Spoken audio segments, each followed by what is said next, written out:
Okay, so first of all, I miss you guys, and I hope that you guys have a good day, even though I'm not there. All right, so on today's lesson, you are basically finishing up what we talked about on Tuesday. And so on Tuesday, we talked about sine and tangent. So on Tuesday, we talked about sine and tangent, and both of those live in quadrants 1 and 4. But really, quadrant 4 is like negative quadrant 1, is really what we're talking about here. And so all of these angle measures are positive, but all of these angle measures are negative.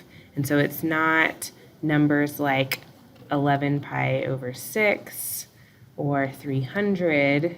It would be the same as that, so like negative pi over 6 or negative 30 degrees. And then 300 would be like negative pi over 3 or negative 60 degrees. And so you're having to think through, it's not these numbers as your answers, it's the negative angle measures in quadrant 4 here. So just be careful of that. That was one struggle that we had in class today with third period. Then with cosine, remember that cosine lives in quadrant 1 and 2.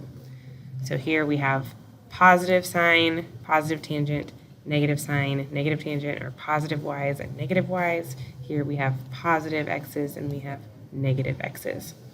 So that's kind of the first big idea on today's lesson.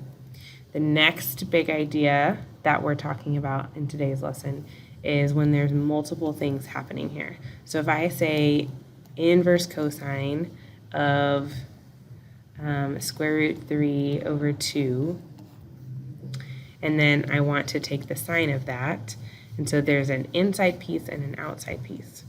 So you're going to do the inside piece first and evaluate inverse cosine. So really, let's just pretend that this doesn't exist, and all I have to worry about is inverse cosine. And so inverse cosine is where x is equal to square root 3 over 2. And so that's pi over 6, and that's the angle measure where that's happening. And so now, we can't forget, there are still things happening outside.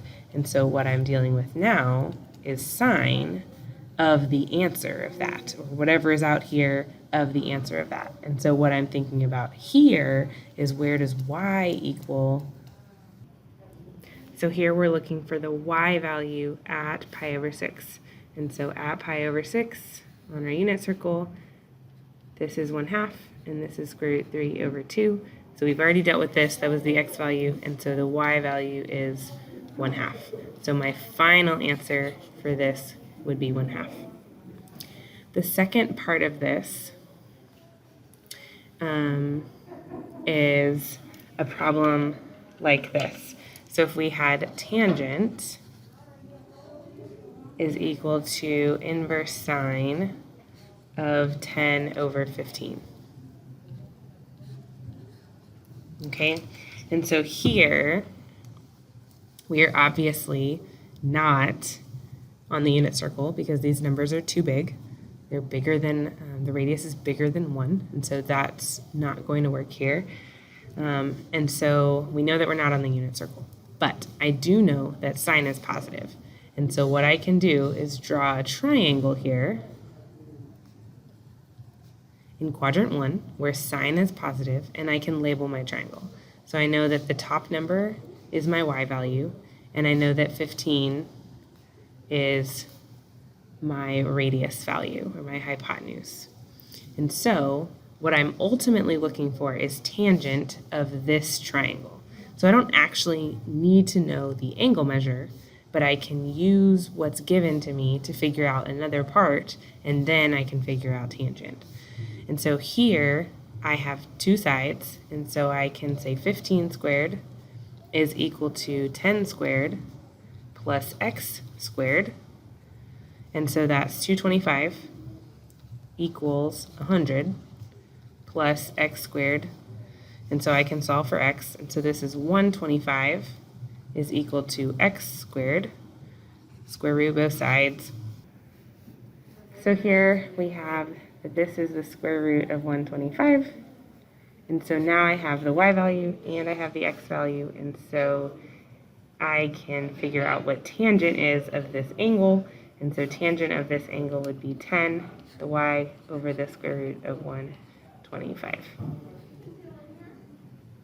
And that would be my final answer. And no need to rationalize this fraction, just leave it as is.